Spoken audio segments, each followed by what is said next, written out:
employ that are not, they're these like rules or protocols, ways of doing things that wealthy people do, but that you do not have a lot of respect for their money, and they are thinking long term. Like you see, have already been into that, like generational wealth and wealth that's been established for, maybe a company business, or a legacy of attending a prestigious. It's like your social status is something that you want to maintain, and so there you use techniques to do that. Some of this has to do with personal safety. Some of it has to do with not embarrassing the family. Some of it has to do with actual money strategies.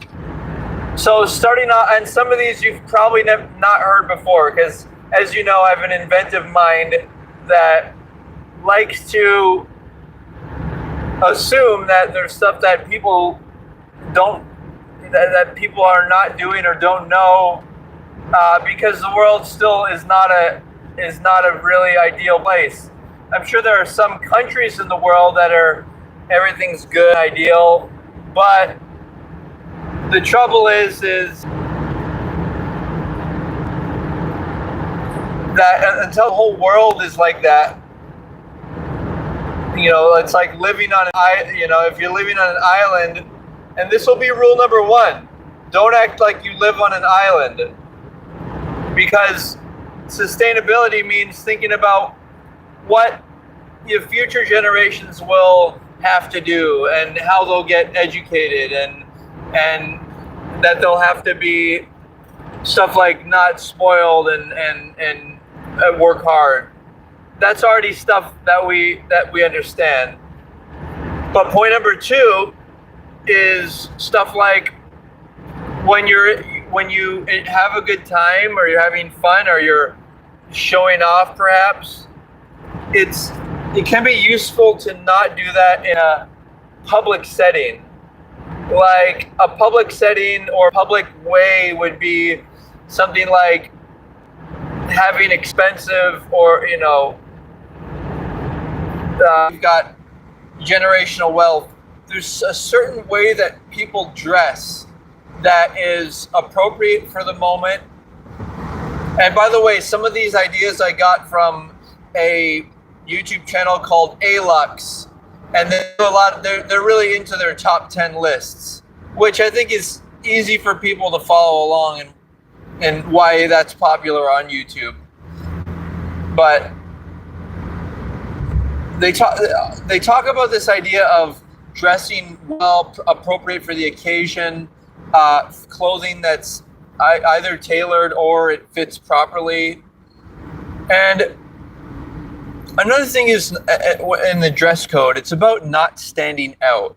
Because what happens when you stand out is you become a target, right? Like, think about it, guys. If you had significant amounts of money, would you want to advertise that?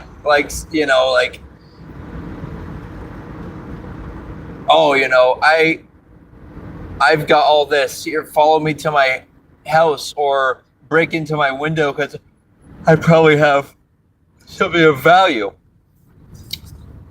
But you got to also consider point number 5, which is, what does it mean to be wealthy? Like, and what does it mean to work? And what does it mean to contribute to society? So all those things ideally should come together. A lot of people that get wealth, they are in, special circumstances where they worked hard and worked with the right people. And so wealth doesn't come around that often. So it's good to start a family business if you have that wealth, or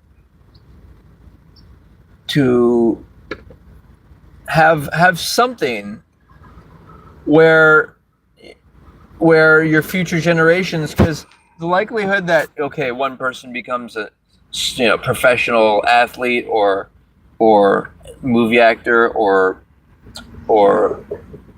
they get some type of high paying job like a doctor, but then the question is what about the children and what about their family?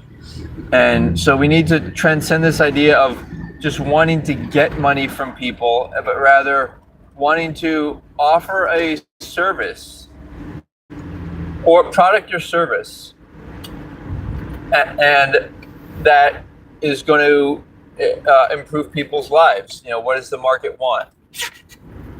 The point number 6 is actually wanting to look at society instead of saying, why can't I make money? And part of it is the business mindset. So people who, you don't need money to acquire a business mindset. All you need is to start thinking like, let's say you're work at a restaurant. You need to start thinking about, well, what is the manager thinking about, and what should I be expecting from that manager? And then that's how you get a little gas, boys. All right, got through the light. What should we be expecting from other people, and then how do we inevitably become a manager, right?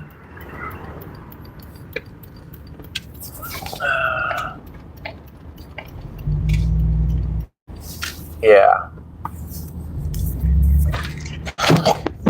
Because it's not fair to think that I should be able to be wealthy if you're not willing to take on more responsibility and more complexity.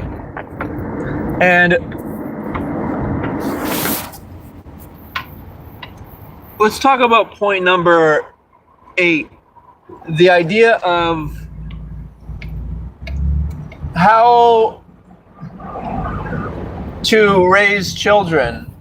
Well, as you may know, I have an unconventional approach to how I want people to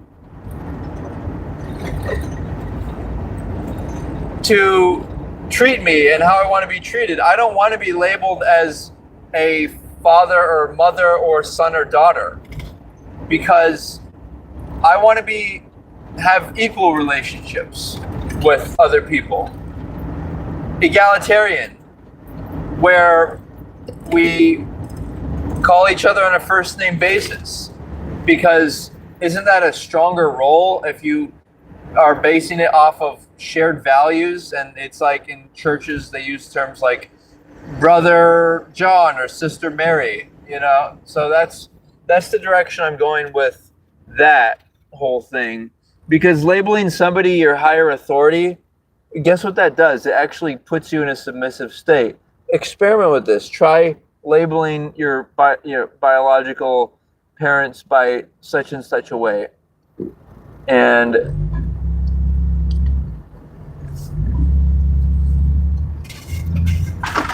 so that's kind of my own spin on it. It's not something most people do. In fact, a lot of wealthy families, I think, are very hierarchical, and consequentially, there's always this like power dynamic of wanting, the older, people's money, and it's just this. It leaves this bitter power, struggle, and this underlying tension that I think is.